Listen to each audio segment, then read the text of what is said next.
if Mole had decided to produce a few kids, Tamale in the vehicle. I'm the 9th kid in my mother's Betty. Atinga na kufumbire wakana ndi mwana wa mwenda. Wow. Kubana 11. Kati mama wange singa yakoma kubana basatu Tamale in the vehicle. I respect the women. In fact, to me, people say that I'm a difficult man, but I challenge the people. If you have a machine that had determined a woman who has never suffered a slap from her husband, bring it. Me, I don't butter my wives. No. Kakati nga okuba omukazi wo nga buzzukulu bwo obulaba nga bwajjajja baamukubye oluyi. They don't butter my wives. In fact, those who attended the party you are talking about, one of my daughters said, ne mukazi wange yakibagambye nti omusajja agala abaana be, I've never slapped my kid, any of my children. I don't butter my wives. I feel offended when a man mistreats my daughter. Era nina era ndi kuluza njiyita mu Miransozi. There is a hammer, mulimu hammer, mulimu enyondo, mulimu ensuuluulu. Is always a full tongue.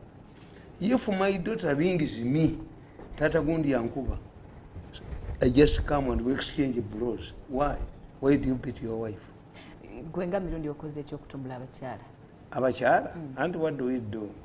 Let me tell you, because I normally record myself. Let me tell you, the problem you are making is that you believe as if you must be helped. A person who must be helped must be weak.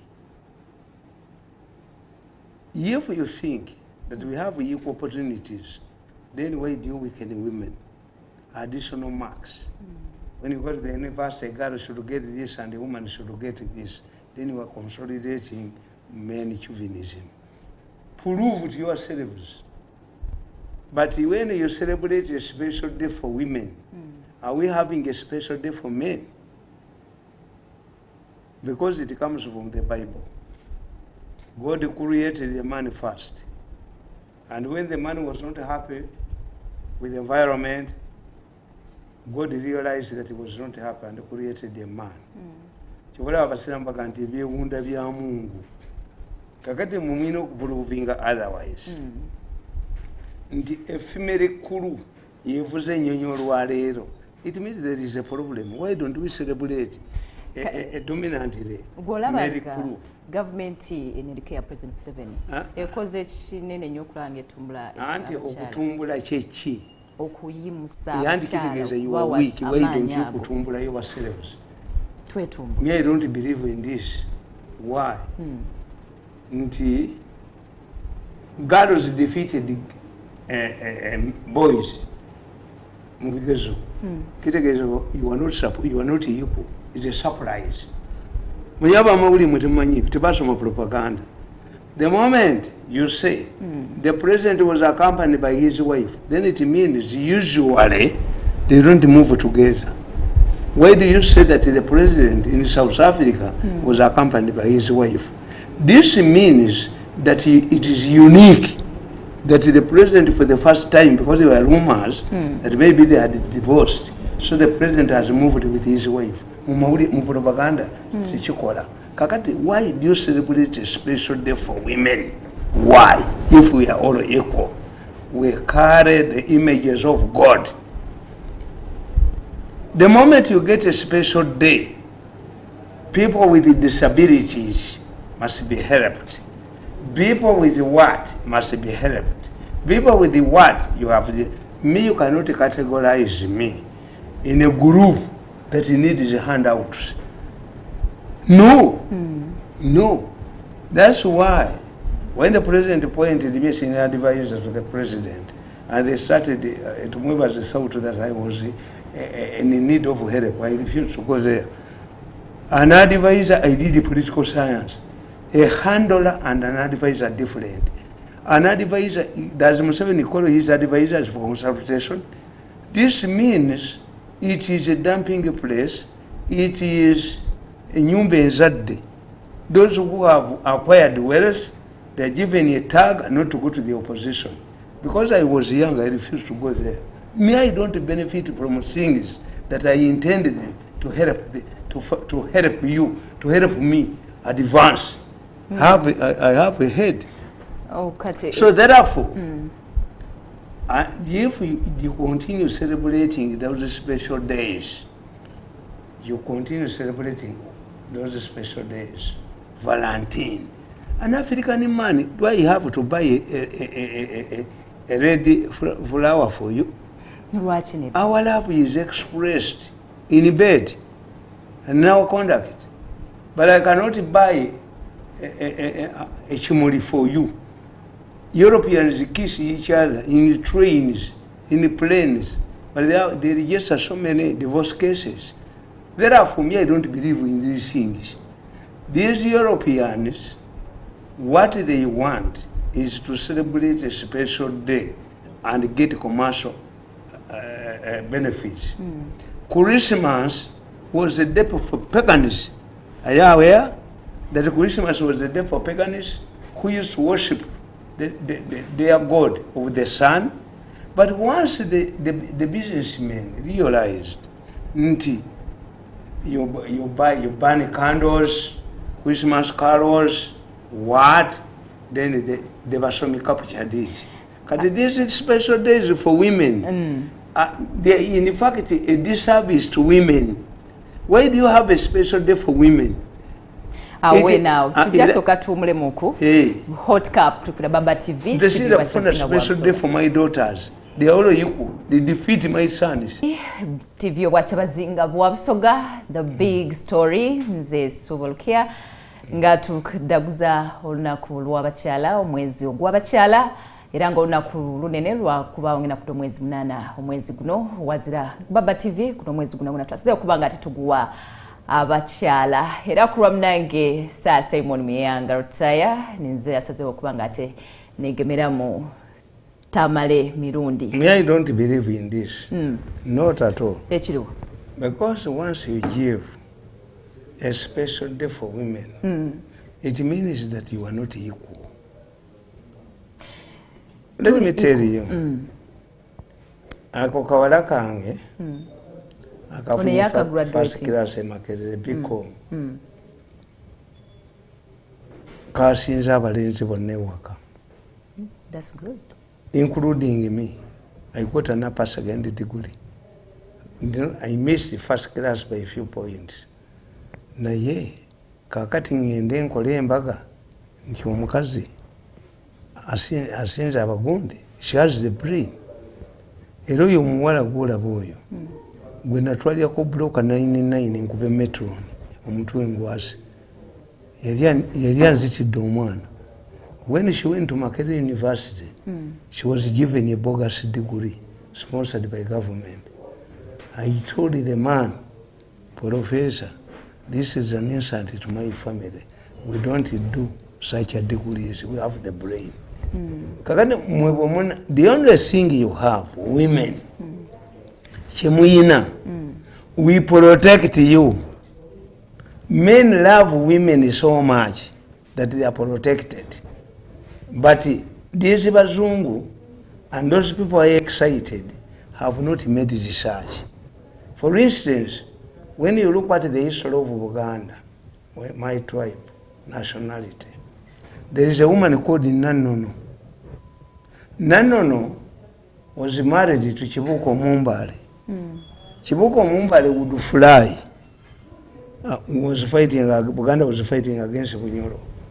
Nanono's role was to sharpen Emuli, Chibuko Mumbale. Chibuko Mumbale yakozesanga Muli, but he had the capacity. Naye bakugamba nti Nanono was later bribed by the Banyoro and revealed nti Chibuko Mumbale ali mu kalaka akabulu ne bamukuba akasaale n'afa. Samson was betrayed by a woman. Eve was betrayed by a woman. This is what you must change. Not to give you a special day, but to change this biblical attitude, the way a woman was. One, was created to please Adam. Two, we have a lot of cases where a woman influenced. One of the first miracles Jesus made was beer. Ebukujja bwabwe. Mama weje namugamba. Omwenge guweddewo. Ebukujja bwe. Jesus had to create beer to please his mother. It tells you the powerfulness of a woman. Women are influencing. When you go to Swaziland, AU sent a delegation to Swaziland, and they told Mswati, why don't you stop this practice of marrying every year? Because it spreads HIV. Why? Tiabana abo bebajje mu byalo. In every village, they identify beautiful girls and virgins. When they go to an area like Nambole, and the king picks a few, najjamu bagenda okulondamu. These girls don't go home. Ne basajja be nabo bakola ki? Nabo bapiikinga. This is why the HIV rate in Swaziland, the President Museveni was sent there on behalf of the African Union, that if you have kings in your country, you can talk to this one. I saw Museveni in Swaziland, and Amelia Champa embarrassed. These girls are dancing naked. They tried to cover themselves, but every time there was intervention. So, when Museveni met the Swazi king, Mswati, asked him, why don't you ban this tradition? Mswati said, I'm under the influence of my mother. The king mother is very important, has a lot of influence and sway over his son. Why? In Swaziland, a king is born alone. The moment a woman who will produce a king conceives, is isolated from her husband, so that a king is born alone. Kakati gwe kitegeeza. The queen mother is very important to Mswati, and Mswati promised Museveni that if my mother dies, I will change the tradition, but I'm under the total influence. My mother. Hey. Women are accorded respect. Women are protected. When you see a Muganda man like me, omukazi salya nseenene, omukazi salya mbizi, omukazi salya nkoko, the original Baganda. And when I investigated why, because the Baganda did not have science on the reproduction system. What if oli enkoko n'ozaala omwana alina omutwe ogw'enkoko? What if oli enseenene n'ozaala omwana alina omutwe ogw'enseenene? What if oli embizi omukazi, because you are the processing institution, processing organ. Kakati, when you look at this Baganda, who denied the women enseenene? Who denied the women pork? Who denied the women chicken? It was not done in a selfish way. The moment they realized nti abakazi ne bwe bali enkoko tebasobola kuzaala mwana afaanana nkoko, abakazi bwe bali embizi tebasobola kuzaala mwana afaanana mbizi, it was changed. May I have taken time to look at my culture, African culture, what was the intention? Two, in Africa, sex is very important. Sex is very important. When you look at my Chiganda culture, when, for instance, when our daughter, supposing we are married couple, or we had a baby and you left, kakati mu Baganda omwana wo bwafa uwo nga wanzalamu omwana n'ofumbirwa awalala. There must be rituals. 1, we must have sex again. 2, if we don't have sex, there are rituals. The woman removes guno olwebazo lweyasiba mu kiwato n'olubuuka, and I bring enkoko nawe n'okibuuka. But if you play sex again, you die. Kakati because Abaganda bategeera ng'Abasiraamu Abawarabu nti toyinza kulinaanya muliro masavu. Women are very attractive. This is why the Arabs basomera muki basalira mu bifo byanjawulo. Kakati unless we change that attitude nti omukazi osobola okubeera ne vice wonga mukazi. Kakati an African man believes bwenziya vice president n'abeera mukazi ng'ono musajja bw'amugambako agaana. So the way we look at women, to their center of conflict and attraction, as the Bible says, this has shaped our attitude to women. To when you look at the way people, when a woman gets a big job, the family suffers. How many women who have protected their marriages when they get political power? Some of them, the moment the president appointed as a vice president, the marriage collapsed. And because you can control your marriage by 2, 3 things. 1, osobola kwagala omukazi wo ng'omuwa amapenzi. That's what I tell my children when they're getting married. Nti bwe mugenda mu church okuwasa, omukazi omukwasa omukono guno, guno gusiga guno omukwasa guno, sword. You must protect the woman. Because women were very few at that time, the traditional marriage. Women were very few, and when even those who managed to get married in a church, look what a church, at a marriage, for you to take observations. When these people arrive at the church, those who are going to get married officially in the church, they are ushers in. This is a tradition. Why? People used to raid the churches during marriages. A man who has grabbed a woman before he is married from you does what we call the honeymoon. A honeymoon is a celebration by a man who has grabbed a woman before she is officially married in the church to another man. Ye honeymoon. Oina ogambye nti omukyala kasitafu na office tugambye nti ba first lady mukyala. Ministers abasinga mu cabinet mukyala tebalina bufumbo. Alikyekubuulira. Kyenkugamba sinakugamba ku first lady. Vice president. But I'm telling you that take for example. Why is the vice president and the speaker telling us loudly that they have got married? What happened to their previous marriages? This is what scares men. What scares men is that I was explaining in the church. 3 important issues in the church. 1, the ushers in. Those ushers in the traditional religion were bakajama to protect the church entrances. The second aspect in a church, you sit in different places. Why? The people who used to grab women in the church used to come from the that's the traditional church.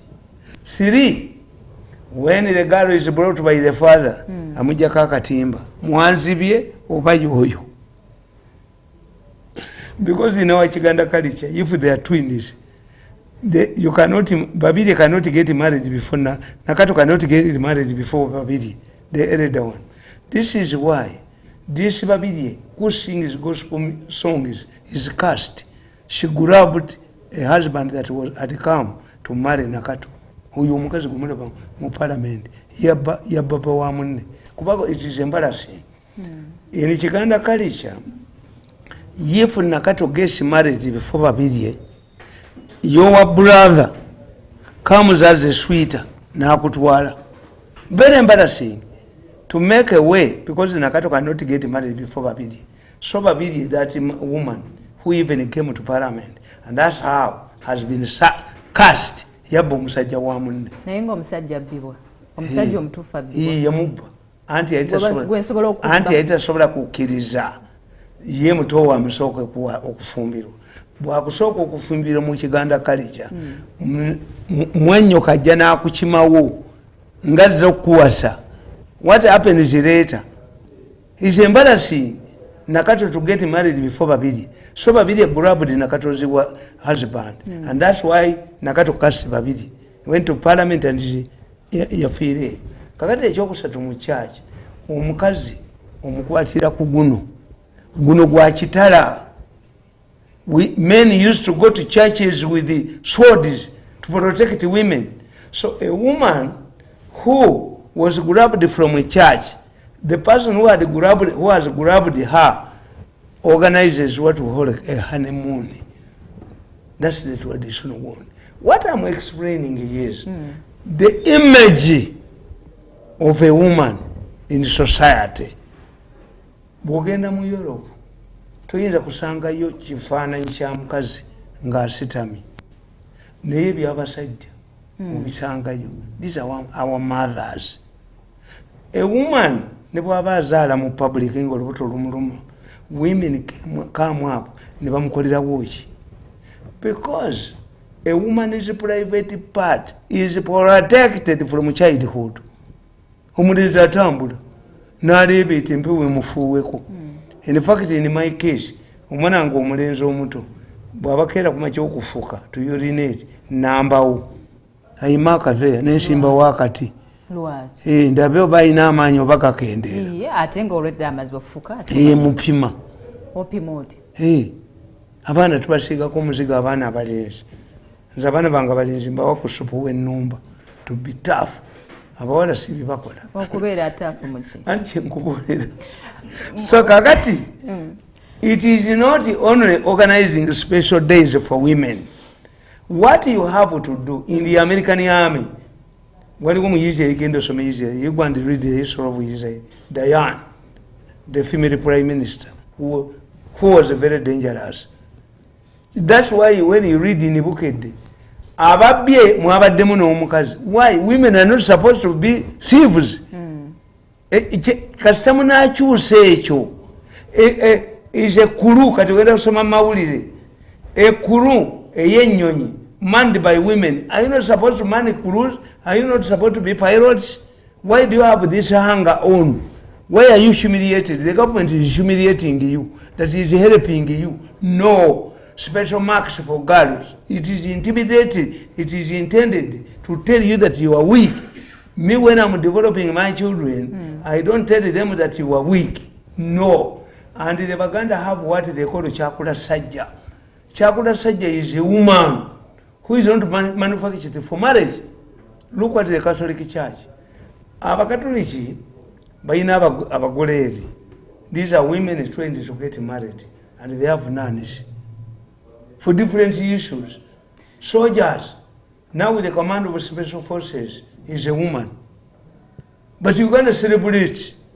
We have a woman vice president, we have a woman. Are they not entitled to? Tulina okucelebratinga kuba tebyaliwo. Anti tebyaliwo why? Anti kati baba minding. That's why I'm a very arrogant man.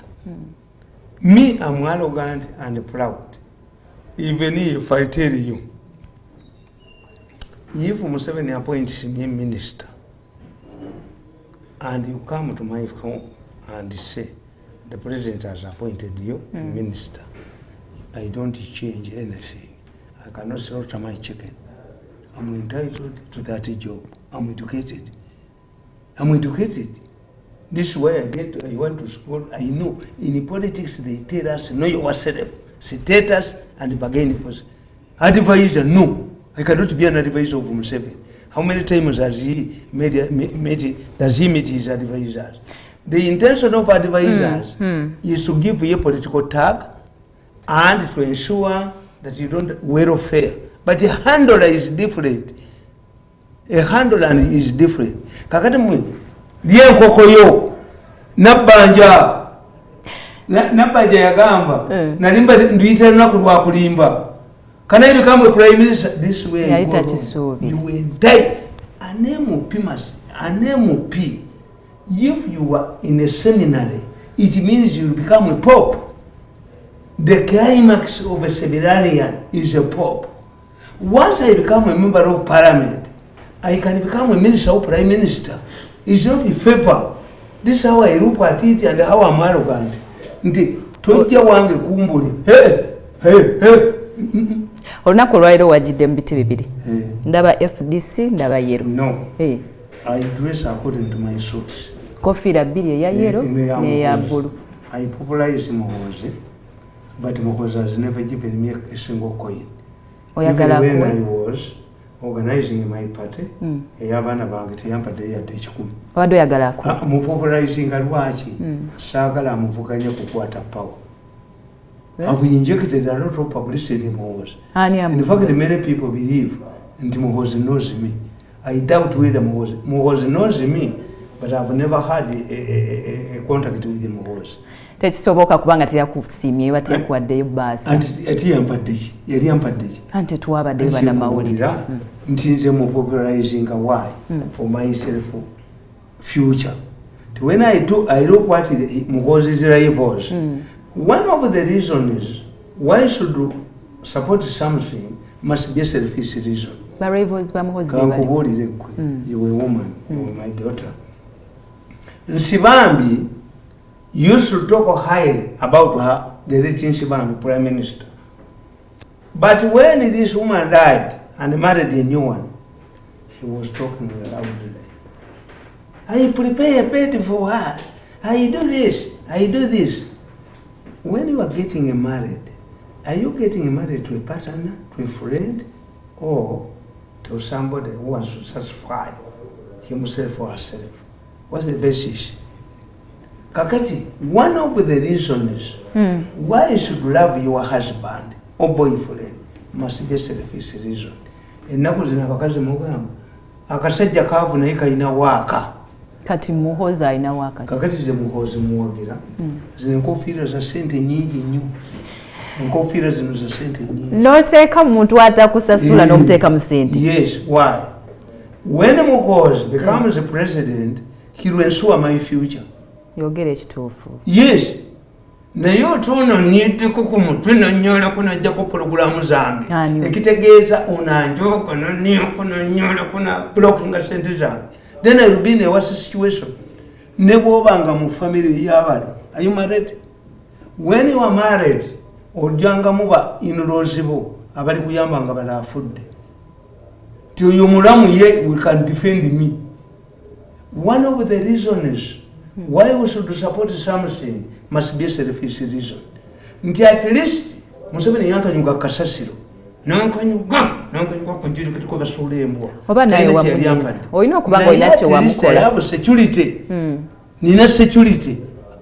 Nti when they wanted to kill me, I rang Museveni's sister.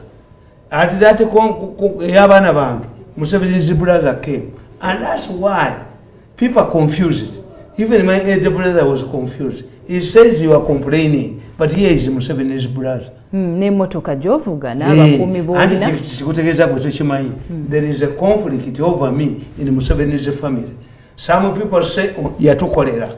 Other people oliwo nonjooga ennyo nokano kalina omuntu okolinga ebulooka. Ojjako pulogulaamu zange ogwojjako zaaki. Kakati the battle is in Museveni's family over me. There are people who appreciate what I've done to Museveni. Waliwo nono yali alowooza nti ngenda kumukolera nyino yantegeera sijja mukolera campaign. Siyinza mukolera. Olina okubanga olina kye wamukola. Sisobola kuva eri nekulwanyisa nga sitolina kye wamukola. Omupakasi mu gavumenti agenda mu media center agenda nswera nswera amazzi. Me to be in the media center. Me. I has to go on NBS where we control our shares. Ni mupakasi wamu. Amaye wa mupakasi. Kati kati muhozi muwagira out of solidarity. Gwe yakunyeza wa Muhozi government at least can guarantee my security. See money, because me I will never work in the government again. Even if Museveni gives me a ministerial job, I cannot take it up. Na job mu state house miaka I wasted 14 years in state house. Can I waste more? Kasita wafunamu. Nafuna chi? What do I get? Wafunamu waweereza nafuna chi? You tell me. Abantu boogera bizimbe abantu boogera bizimbe boogera chi? What did Museveni give me? Kati nosalawo yambale kati buluni yo. Anti nkubulidde nze nyambala amasuuti ate kamba buli amasuuti kali mugalaba abaana bagatunga bwe oyagala okuwasa ng'oli mwavu watolina ssente oyagala kuwasa. This boy is a designer. Ogenda sasulira akalanga ako. Aba alinaanye oyo omuvubuka okutunga amasuuti gano alinaanye ewambuga eze mukiga they two Bakiga boys. Era I told them don't get married mugenda kutabuka gana amasuuti oyo omwana yagatunga. Nina amasuuti ngeri gye nabadde mu kumukolo gw'omwana nga yabukadde busatu. Naye ate ono wano mwabaavuyavu abalina kufiga omanyire figa ekola. President Museveni yabadde South Africa ne bamusiima okuba nti emukulembeze akyasinze okukola obulungi naye ekyo tugenda kyogerako nga tumaze okuwumula.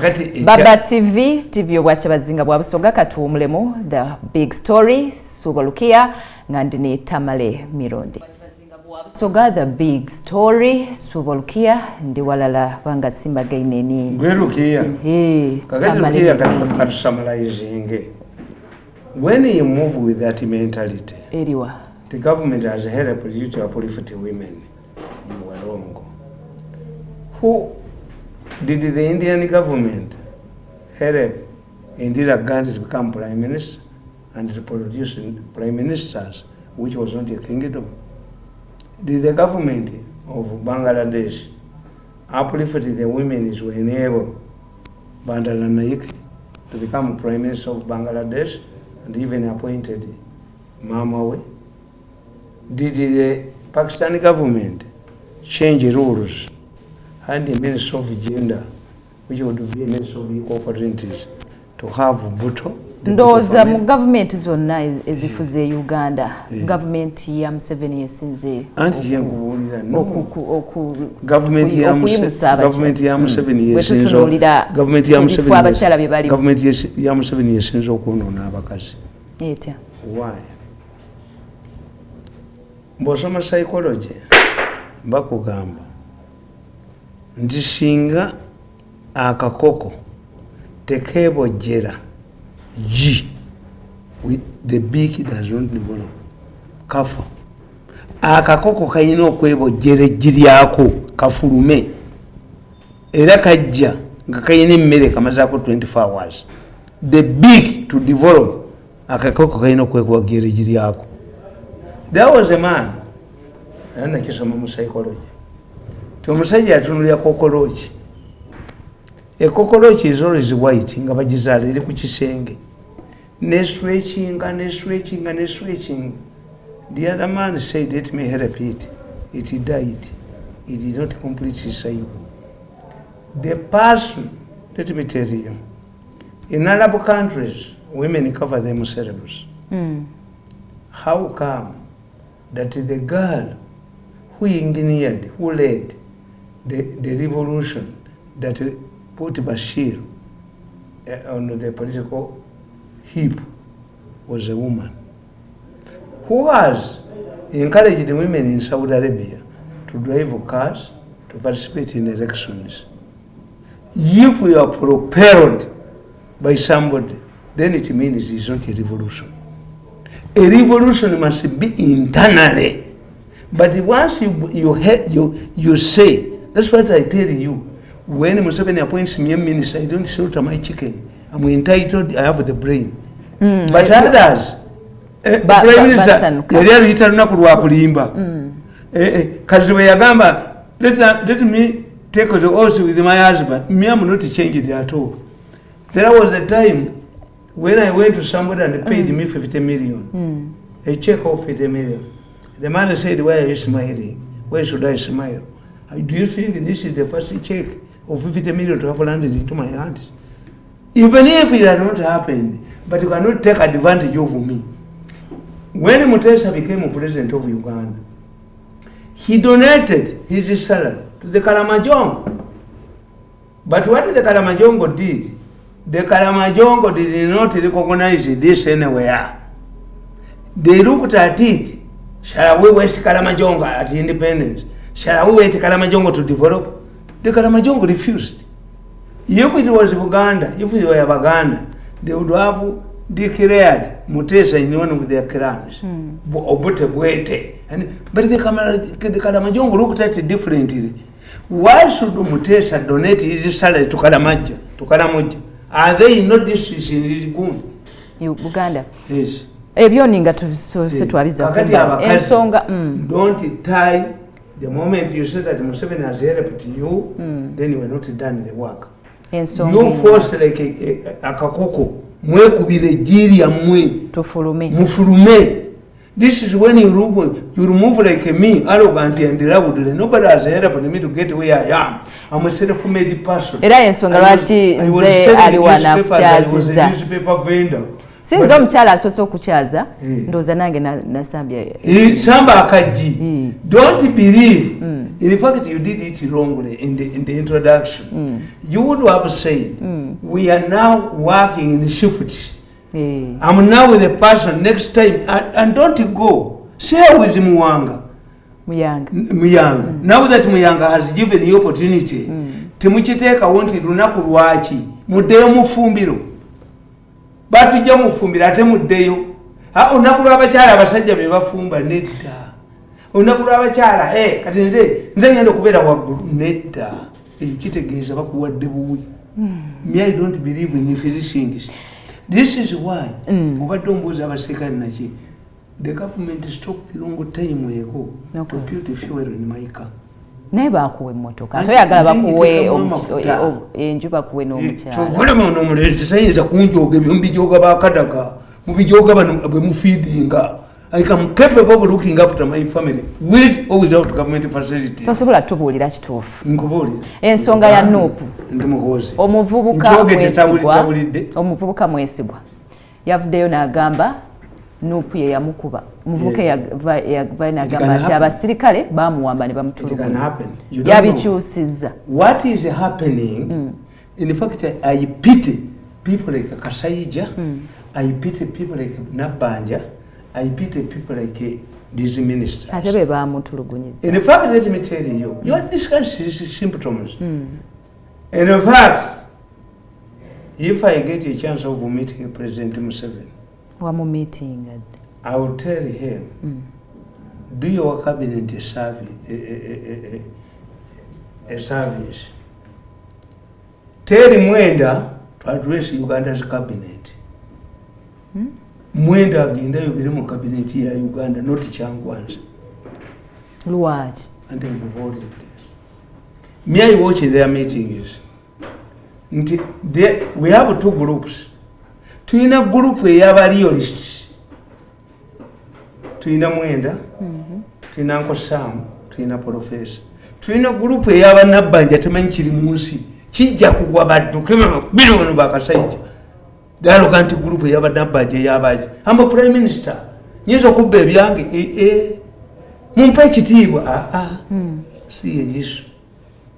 I would support, if I had the powers, I would advise the president to take Mwenda to cabinet. Presidential advice. Andrew Mwenda. Bamutwale mu cabinet yabasomesa. We have, me I cannot, we have 4 challenges. Me I write. Mu Uganda, we have 4 challenges in Uganda. Very fundamental ones. Nabanja wanu de wake up nga banne baddusi. Beba mutire one. Oyo ka fenjo baba mutire one. Tuwone kubaja baba mutire one. Ngaba bakubira ki? Kubanga nze nkubulira nti eri kowa efuge eggwanga. Ekkuba efuge eggwanga kiwanuka simulabamu. Kalugira abeera. Kiwanuka bajja mukuzono beba mutirewo. Bajja kwata ebisamavu babitire one. You see, we have 4. 1, we have a disgruntled security apparatus. The retired generals are disgruntled because they were not prepared for retirement. The serving army officers are poor, except a few. The veterans are poor because their money has always been eaten, in spite of an organization for veterans. Very dangerous. This is a very dangerous situation. To have retired generals who are disgruntled, to have serving generals who are disgruntled. If the generals are disgruntled, what about the sergeants? The lower ranks, they're disgruntled. Over what? You have policemen who lose, who are deducted of their money every month. They are disgruntled. I think the only institution that is not disgruntled is the prison department. Balina facilities zabo. Ensonga tuli ku mwana ono wanno. Nkugambye ekyo kimu. We have nkugambye nti Museveni can take advantage of Mwenda to address cabinet. Oyo kasajja n'Nabbanja bategeere ekiri mu ggwanga. Tebakimanyi bali waggulu eno mubire. We have a disgruntlement in all the security forces. N'abayiso bababba sente zaabwe. N'abamilitary intelligence bababba. Kakati that's one. The second dangerous position we have in Uganda, you have killed the informal sector. The shock absorber of all governments, bad governments in Uganda, was the informal sector. Look at a man, a younger man. Ngakasajja kuno ko mu Kampala akafere bende. Abo mu Kampala bakozesa police okujjako abaana bodaboda zaabwe. As this man goes to a bar or a public place, alaba mawuli agesaawe, alaba kasajja nga yeebajjagala, alaba Nabbanja nga yeebajjagala, abadde omwavu eggulu. The issue is not you have facilities. The issue is what criteria do you use to access those iron sheets. Okitegedde omwana bwe bajjeko bodaboda atalina mutwalo alaba Nabbanja ne kasajja nga bajooga bakunamira abantu bajooga. I don't know how these iron sheets came to me. Ne mu family ya kasajja akola ki mu government? Is very arrogant. How can you tell people that iron sheets found themselves in my compound? Don't you have people who are the people? I went to that course. Kasajja okujja kunga embuzi zironda kasajja tasobola kuwangula. Tumwebaza tasobola kuwangula kalulu. Era baagula buguzi. How can a minister of finance fail to win an election? This your attitude is either senile or stupid. Temuyinza kudya amabaati ne mugegabira ne mugaa nti gyegali nti prime minister temunjoga nange nina ezenkaba. You create a criteria.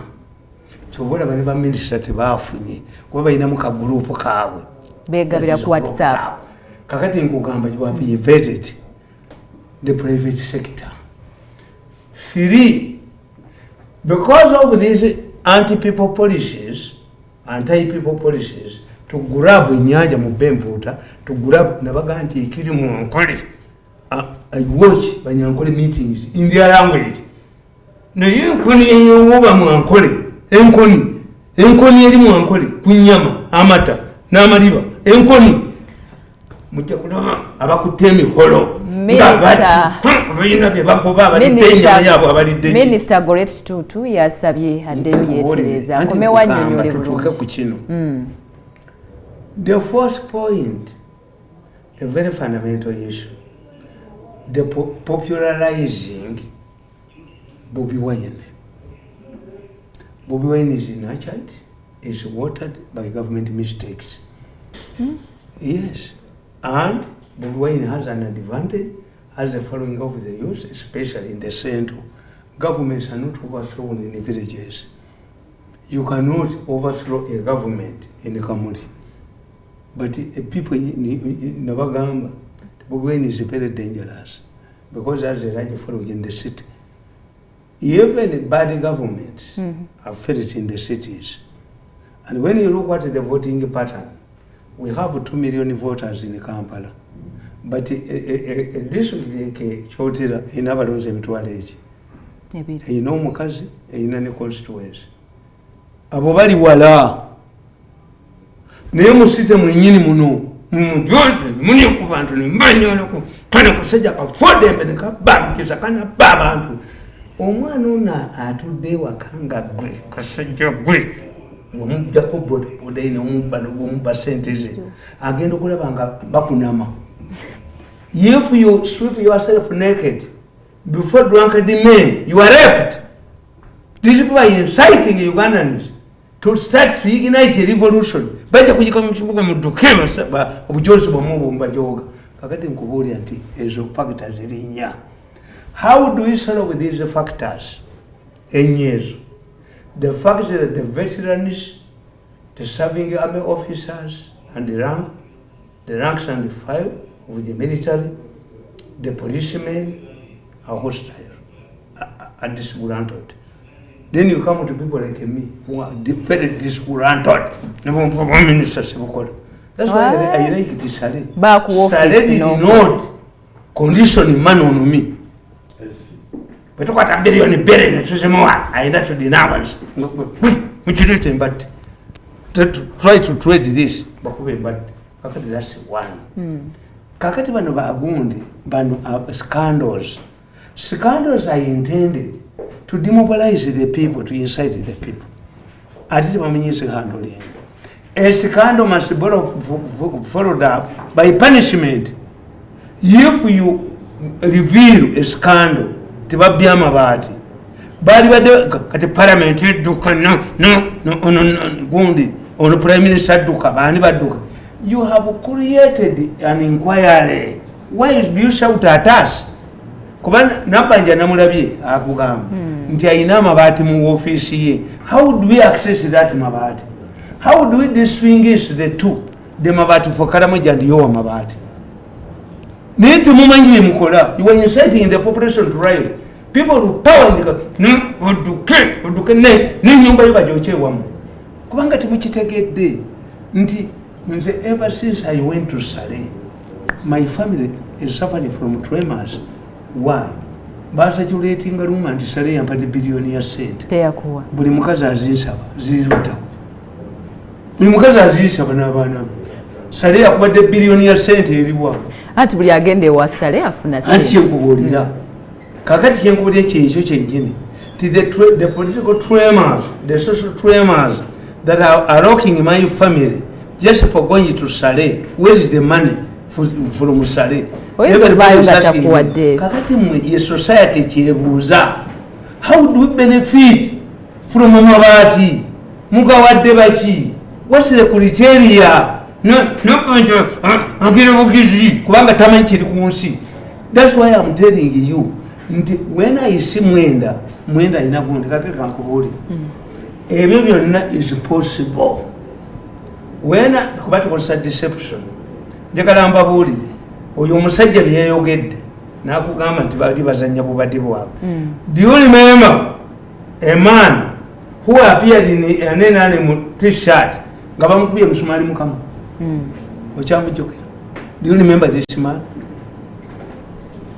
Omusajja yakugambye nti batukuba painkillers ne tutawulira. Nagamba Kayihura, you cannot believe it, you're a woman. They recruited, when they wanted to undermine Kayihura, they recruited the prostitutes in Kampala. Anytime they are demonstrating in Kampala, and the police tried to arrest these women, they would expose their private parts. Nebakunamira police. One of them, yakunamira police, yebambo wamonitor nebokuba, nti omwana bamwambudde. Nengamba Kayihura, no, I have evidence. They trained the prostitutes to strip themselves naked whenever they are confronted by the police. Bani abakole. Opponents of government. They reason beyond. They do things. Nabagamba. Nti Museveni simunenya. Obancha wanchawo. Naye Museveni cannot understand abantu bibi bakola. Museveni does, even when I talk to Saleh does not understand that the organ transfers. Tibaba abantu organs. But by the time bomwana nge bamuse musalu batiku kakati accident zakirira olabayo Masaka olaba yavira mugundi mubikaje bya meta olabayo women had reached a certain level nemba gamba mu Uganda mulimu bagundi basajja abatta abantu the access that is actually organized but even Said does not believe Museveni does not believe even my sons who are doctors refuse they say kidney jijja mu muntu ayina okubeera ku bed you this is why they are taking you abroad but they also have a sophisticated way of protecting these human organs because bali baleta ekyeteeka kakati Museveni ye bino tabikkiriza you cannot understand the practice of prostitutes and like you a prostitute. Let me tell you these people publicized the act on homosexuality.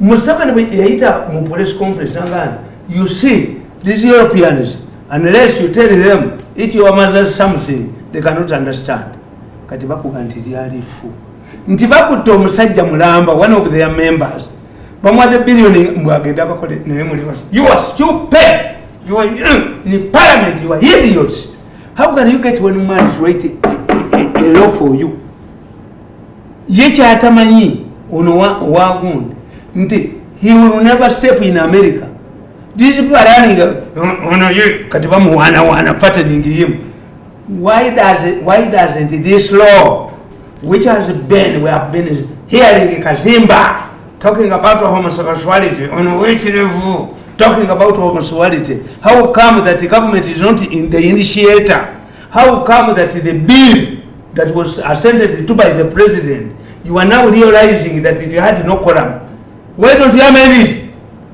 you look into it and you say whether it serves the same purpose see if the question was quorum why don't you have a quorum but say bamudisentine omugwagwa naye yadduse uyu mugwagwa nayogera naye anyo oyo gundi ono owajeno basali I talked to him I found him somewhere nimugaba genda kukozesa they are going to use you how can a whole parliament give you an assignment this what does it wanuka do and the attorney general's chambers the parliament has a department to do with the laws my son drafts laws in the parliament why are they giving it to you chitwalamuzi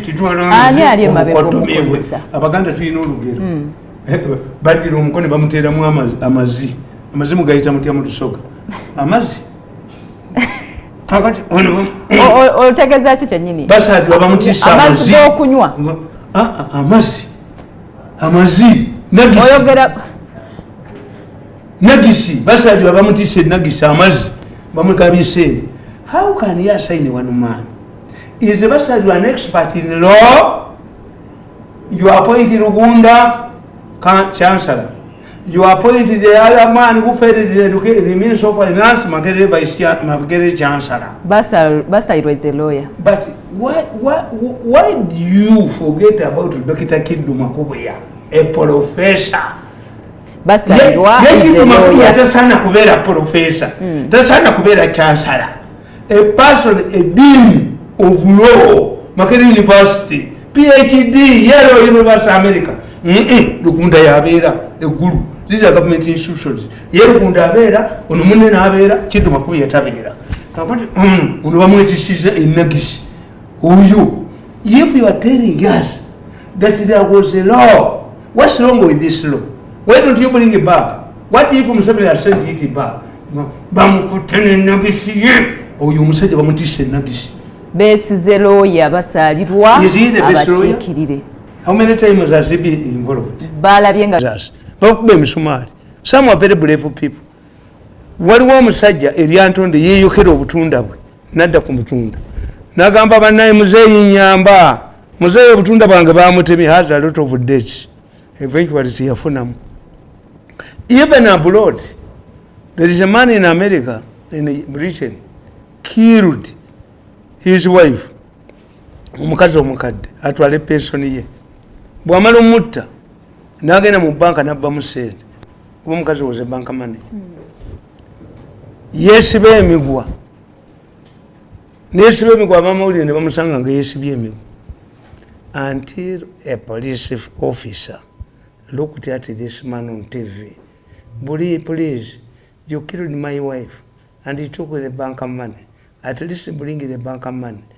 N'akaaba nga bwe nalaba kino ekisajja mu kkooti ekikaaba byesiga kamula ne vikis tayimba omutwe ekyatanagiriini kakati abakabaka yeka mu myaka gyenkaaga beesiganga kabaka bwena omukazi yazaala bbeeni bagamba omusajja bwakaaba nga kamulali na vikis bana bazannya emizannyo baabakaaba. So me I can agree nti omusajja obaamukozesa. The intention baali baagala buli oli ekigambo human rights kitegeeza muhoozi kyobola bwe omusajja simairukira basajja yakuga nti muhoozi tortured me, but where muhoozi defeated you nti tebajjangako muntu mugundi mu safe house n'akugamba mugende mubuuze oba mubiwakanya.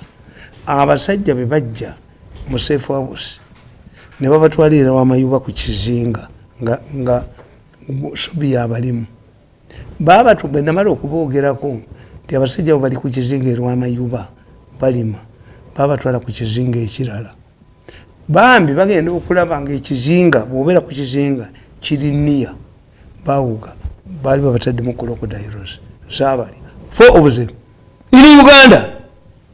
Crocodiles zaali abantu nga babajja bo balowooza badduka kozi bateekako dda crocodile. In Uganda, we have people who are languishing on people's farms. Yes. And the whole thing was intended to undermine Muhoozi. Buli owulira human rights, that is Muhoozi. Nalaba omusajja wange akankana Allah amunkubidde ewaffe mulaba buli lunaku. Yagambye Mwenda yamugambye whether we like it or not, must have a concept. That's why I'm asking the president to allow Mwenda to spread that concept in the parliament. Mwenda told him, namugambye for you were lucky. Go again the day one Muhoozi. Nenze business zange zonna bazimazeewo. Naye ezange zo wazikola ki? Ezange zo mwazikola ki? Nja kujja nfuyira amasi. Siribeegayiryako. I like esale. Unconditional money. Unconditional. Trumpa mulimu nyizo bana enkuta nga ntula nabo. Kakati temubikkiriza. You cannot accept these things because you don't know them. Tuyina abasajja abatambula mu butale mu kyalo. Nga bwatuuka mu katale k'omubuulo bamukuba embooko ng'omuggo gw'olonda z'osasula. Is true. I can buy that idea. Mulinde basegirinya bye bagenda okwogera. Linda basegirinya ojja kulaba kiri mu mpale ngadduka n'empuuga kuba nabagandi kiri mu mpale n'empuuga nono alina obulevu bumulinga obw'embuzi esula ku kyoto bonna bava Masaka and the Bijambia we are in Masaka. They were killing people to give way for the pipeline. This is what they do. These people do things beyond the imagination. Nze bwenjogera ebintu byange Museveni tasobola bikiza ne state tasobola. That's why sobola bakolera mu gwakubiri. Nti Museveni cannot believe nti ne gundi mukyalaani eyali state house controller Nachobe was going to be killed. I said ni Nachobe abamutta bali bagenda omutta where baba wa million Lukaga. Museveni cannot accept this. In fact, Museveni bwe butambi bwa ayinza okuloza buli fake. Ninga mbakwata. Is true. Anti nkugambye nti ye bw'atunulira mu bantu be. Abantu bano bakola things beyond imagination. Notwala abaana ba Uganda 145 ebweru. No batundamu organs. 4,500 Ugandan girls were taken to India alone and their organs extracted. We have a man here who took 500 girls. Ne babateo yazimba kalina weriwa. Teyaddamu ne company n'akiggala. Nina omwana ekyamuyamba kyali eki. Oyo omwana is a mukonjo boy. Taata we is a general. Naye yankubira n'essimu n'aŋŋamba nti ewaayi omwana aŋŋamba nti yafunayo taata we eyo omulabirira bulungi. Myamujenerasa abaana bo abatono ddala nga bagezi. When I look at you, nenkulaba nti oli musajja mugezi. I want bagezi people. Omwana nga agenda collected his money, registering. The company belongs to a minister. Kugenda Turkey. Kakati baba kolera final farewell. Nga baba buuza guli mwana wane. Nabaganze ndi mwana wa Tamale Mirundi. Tamale Mirundi ono omukambwe. Ti gwedda ka side. Bali abana bikumi ebi. Bamuwa return ticket. Ne bamuganda ku otuukayo. Don't surrender your passport. Gwe komawo kitawa jatutta. The 499 tebadanga mukulabika. But you cannot believe this. You cannot believe what is happening in this country. To on Prime Minister Jakuduka. Tamanyi kiri mu government. Tamanyi kiri mu Jerusalem. Nayo obukadde 500 n'okwebujjawa. Kuchi? Bali bakole. I told you. I've been explaining that NUP was a creation of people in the government.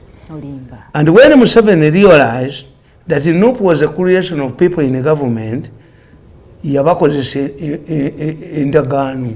Museveni yabalagira force them to apologize to him in their handwriting. Nabagamba, which they have not denied. I told you. Nti Bobi Wine came to me for consultation. I have a group of people who are in the government who want to use me. Nemuga tulabe Museveni.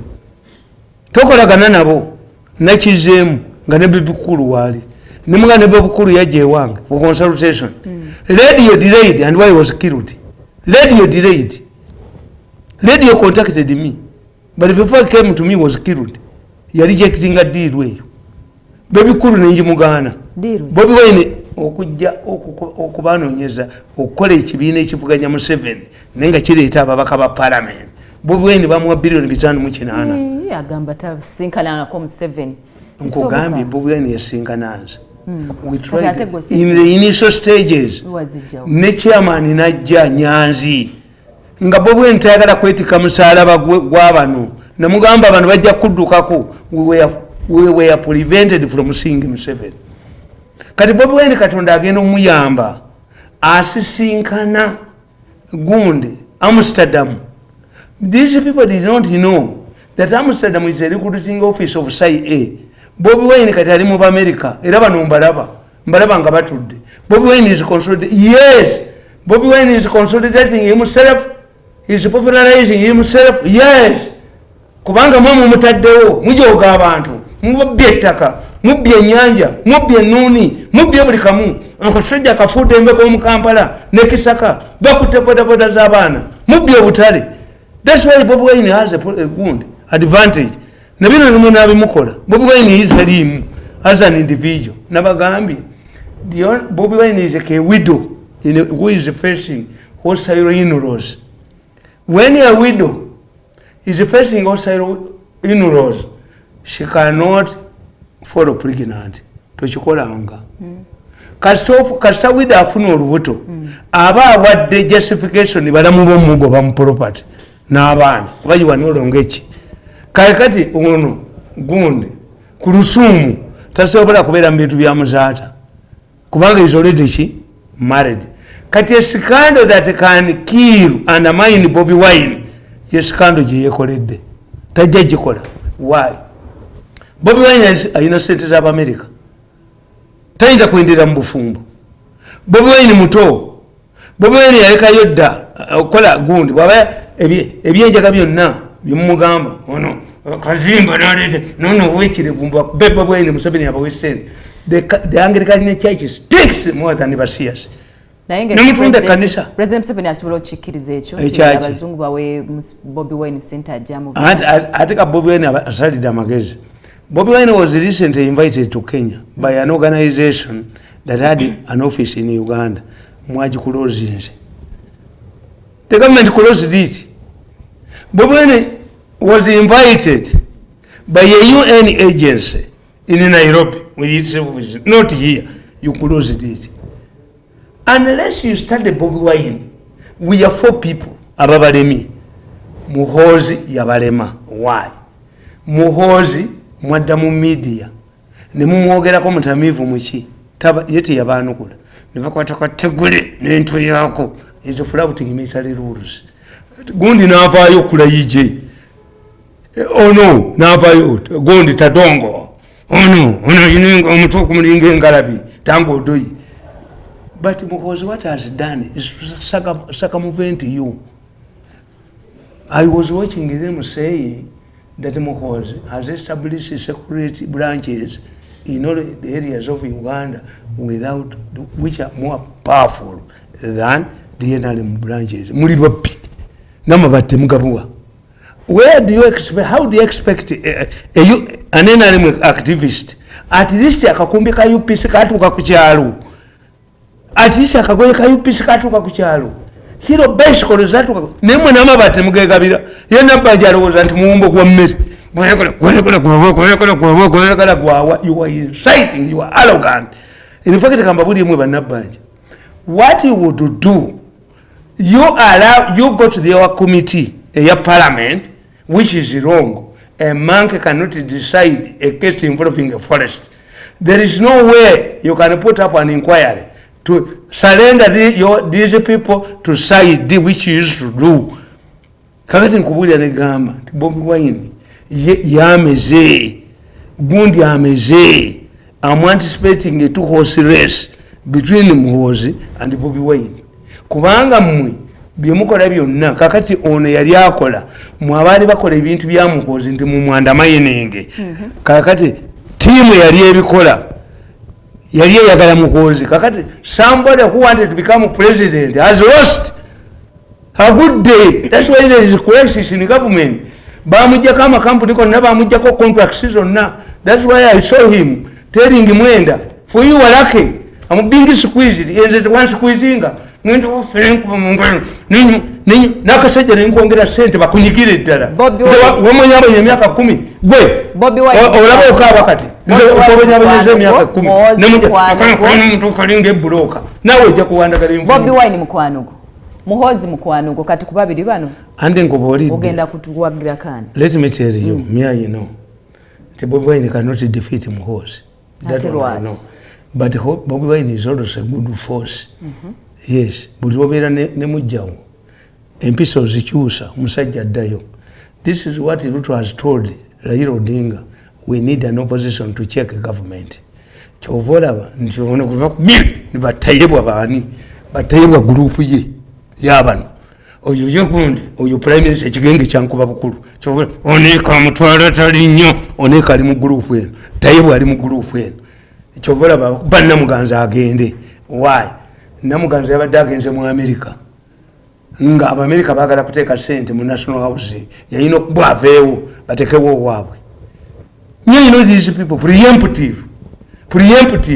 But the problem now is the person who had created a subterfuge in the government, a government within. Museveni amunyize talina sente. Kakati banatise banategeera. Kasaija tannategeera. Tadongo tannategeera. Tango doyi tannategeera. Nti mukama waabwe abadde abawaga. Bamuteeka ku ttaka. I dropped my presence ambitions. But you are still continuing suffocating me. You have taken my hands. You have taken my legs. Are you coming from the head? Nze mbalaba nenseka. Nabbaje tannakitegeera. Ono mateeka saija. Amanyulu busi tannakitegeera. Kokan kanakanya mtu kano kakitegedde era kabulanga enziku. Kakati that's the situation in Uganda. Nti Museveni has neutralized the person who has been fomenting trouble in his government. Bamusuffocating the contract bazimujjeko bamukozeeki. Somebody told him, you cannot descend in your current status, you know it. But we are monitoring you. We are monitoring for 6 months. The political landscape has changed. Linda basegirinya boogere. Linda basegirinya. Kubanga ffe tukimanyi. Why is it that the Segerinyas have been fighting and the allies not to be tried? And I saw the monitor idiots. They were comparing the Segerinyas in Operation Fiore that the charges against Segirinya are going to fall flat like a message. Don't compare Segirinya with the message. Besigye is a brave man. Whenever he's arraigned before court, he challenges the government. I saw Besigye in court, where he went to court and he said, if these people don't have evidence, I'm not coming back at the second time. But Besigye always go to court. Why? Freedom fighters are released in the course of law. Freedom fighters don't negotiate. I was watching Mwenda. Mwenda said there are always a table for negotiation. Even the Ukrainians, yes. We negotiate when we are always in the right. Russia cannot allow to share a border with a NATO member. Because if a law elapses, you start at my border. I told you those of us who are knowledgeable, Alaska was a part of Russia. But the Americans, because they did not want to share a border with Russia, they bought to Alaska. In fact, some people were agitating for referendum whether the former vice president, the former vice president of Awani, you advocated for joining Alaska, joining Russia. The Ukrainians also have a good reason. We were under the Soviet Union. You treated us badly, we don't want. So in such a case, when you have two sides with each valid interest, then you have but you cannot negotiate, because Mwenda, I was watching Mwenda saying that the Segirinya has negotiated. It's a good deal. No. Museveni cannot negotiate crime. Museveni cannot. It was a release, but not a release. Bail.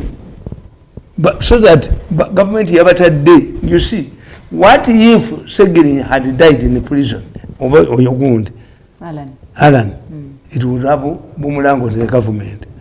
A man came to me and he told me, Gandhi, tell your boss that Bukenya will die in the prison. They're going to poison Bukenya, carry his body through Kampala and force the government to collapse. You can tell your boss. It was Saturday with a serving minister. Told my security man, you follow this man. Where he had left his car at Kavira Kirab.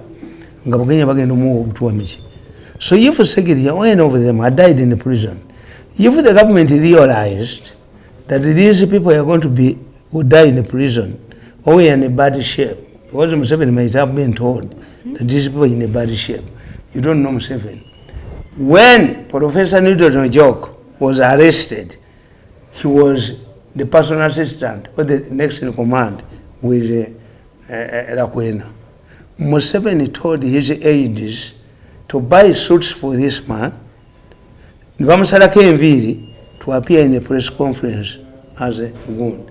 Museveni bought a house for Rakwena's mother, and at one time Rakwena's mother said, Abana bange Museveni ne Rakwena bayina ababa nekoni bwali waba batawanya abana bababiri. Museveni bought a house. Yondoza nalweyiso yagiyoolawo nga Rakwena afudde nene y'omukazi ono mamacha naye ayinza okubanga nayo yagiyoolawo kubanga yetabula yabapangisa ayinza okubanga nalweyiso yagiyoolawo ddeeyo nayo naye mugenda kubeera na bintu bimeka mmwe mumuli ensomba buyuma ababba buli bwamu kakati nkubulira negamba those stories you are going to see amazing stories. To these human rights violations were intended to undermine Muhoozi because he's a brutal man.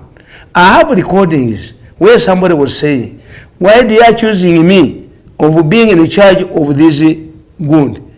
They belong nalways ngapani twendi bakuba obutambi mujja kudduka njabba obutambi mudduke paka nga mumpadde sente nange ate siryogerako semukabuli ne omulenzi ono njoze nnyo omulenzi nakuba emyaka 10 nayo nafukikyangeyo I regret the day I met Museveni omulenzi nanjoga ne munjoga polokola muzange muzijeko abaana bange babonyebonye omwana oyo emyaka 10 oyomba gwogo banyiza. Yes. Anti we shall not anti let me tell you toko wakulomba kubanga balowooza they dangote 2 billion. He must take a good deal. 2 billion and he denounces the tapes in Sweramas. Mbawe tapes nzirira tumuyite ekyankoze naliyenda kutulika njagala obujosongu akaleeti kano bwe kalina kana kwejuza omutwe gono nono yeeyita ow'ekitalo. I'm fighting for my rights. Nedda njagala ejjogo lyabwe libaggwemu.